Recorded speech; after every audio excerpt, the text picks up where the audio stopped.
Greetings, everyone. This is Rock and Roll Swat Connection with the Weekly Comic Roundup. We're at the end of the roundup, so let's dive right in. First off, we've got Void Rivals number 13.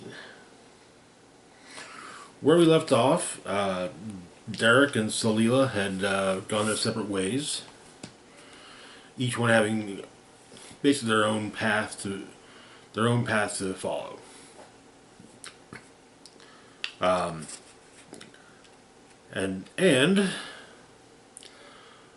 Pythona from Cobra Law had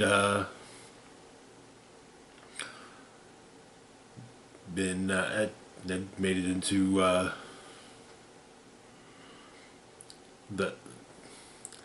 space. The issue opens with Globulus, ruler of Cobra Law, informing Pythona that she has failed him and she's failed Cobra Law. However, turns out to be a nightmare. The Cobra Law ship has detected energon reading, faint, but a reading. So from the planet that that the series began on.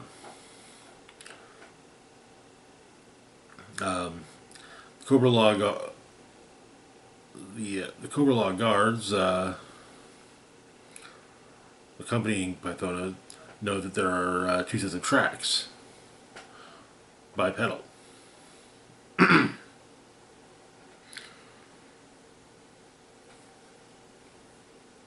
And so they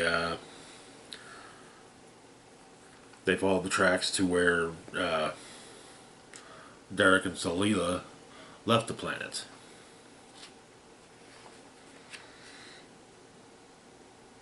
Again, it's faint, but they can track it. In the wasteland of Zertonia,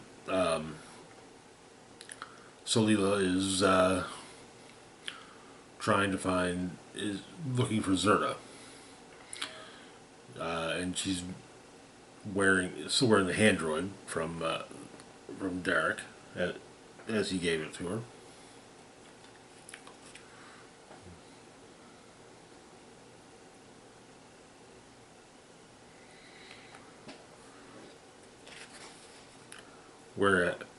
We have a brief interlude of Skuxoid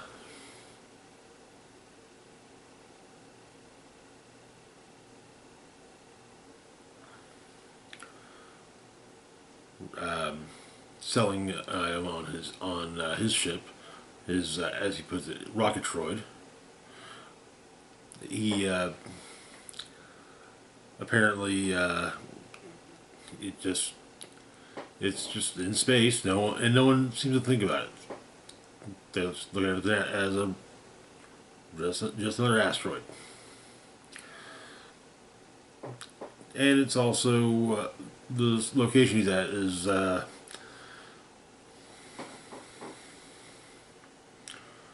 nexus of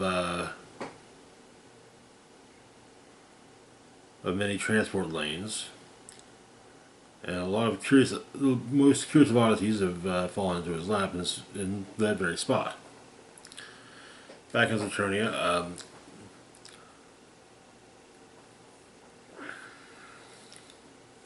damn it,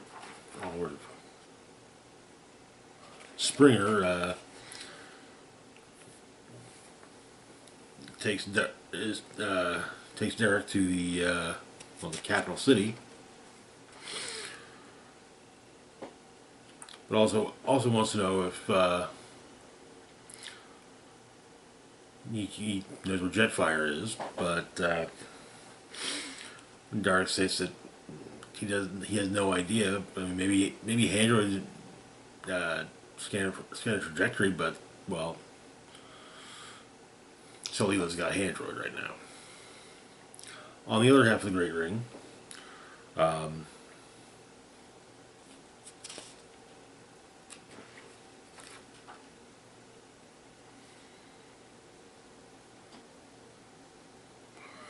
where Zalak meets with priestess, seemingly out of desperation. In the wasteland,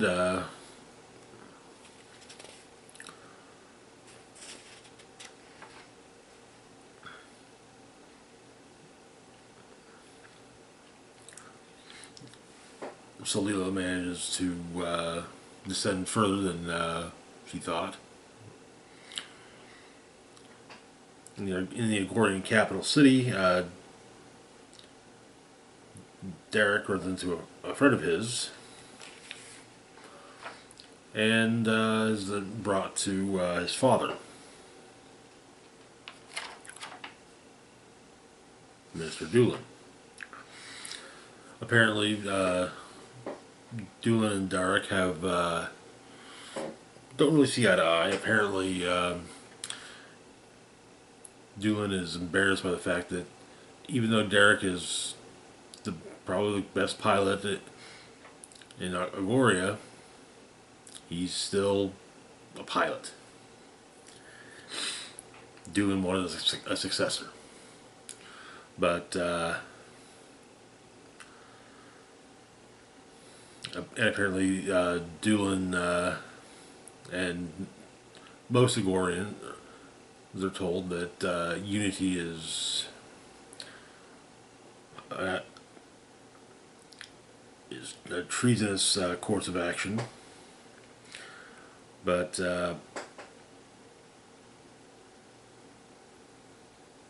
and Doolin says that he needs someone to help him carry the burden, and unity must be prevented at all costs.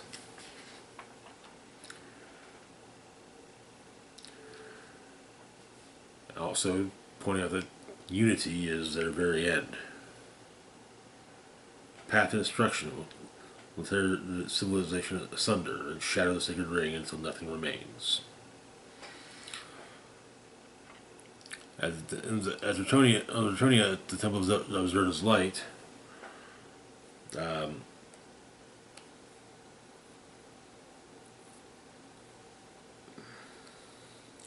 Premier Zalak seeks guidance from the priestesses.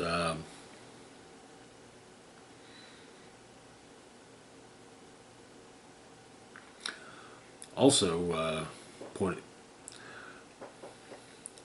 but she's not entirely against unity. Basically, that unity may very well bring about an end. What follows that is a new beginning, however, and that is where the issue ends. Interesting. The intrigue is definitely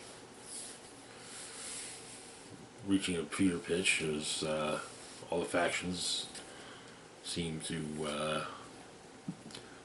be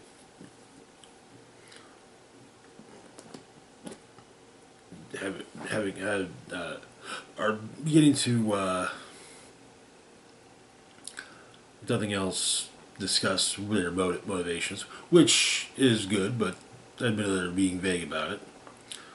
Anyways, moving on though to our next book, our last book for the week, we've got Rook Exodus number 6. Where we left off,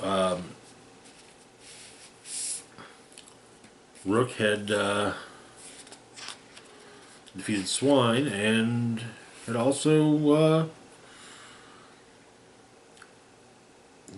basically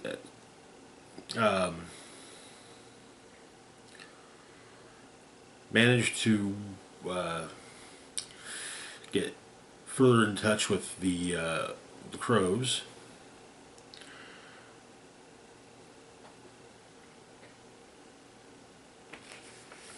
In his in the battle against Ursaw. But some of Ursaw's men are searching for Rook. And, well, they end up crashing. The birds the crows having blinded them. And apparently Direwolf is the prisoner of Ursa. And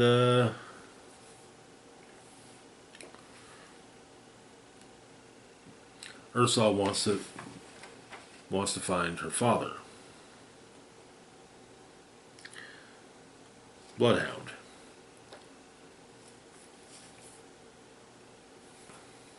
He's the only one. He's probably the only one that can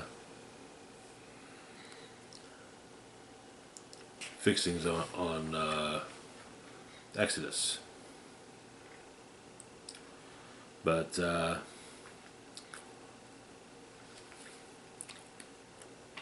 Rook fights Ursa once again, and this time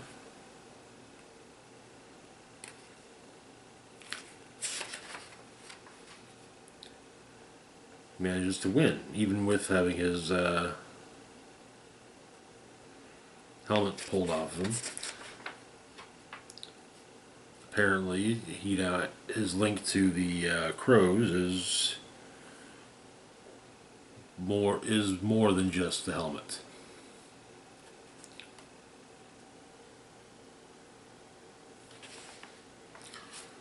And Ursa is defeated, at least for the moment. Direwolf is rescued, and Rook decides that since one of the crows lost an eye fighting Ursa, that crow, that's the leader. That's the leader of his flock.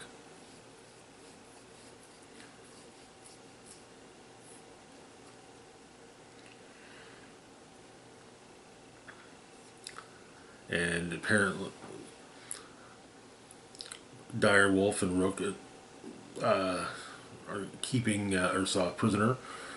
They can't, however, remove his helmet. It's fused to him. Basically, stating that his mask is his face.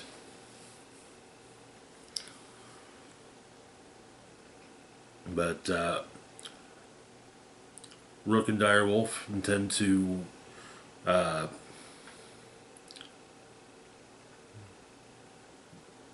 basically get the remaining wardens back together and working with the planet. But and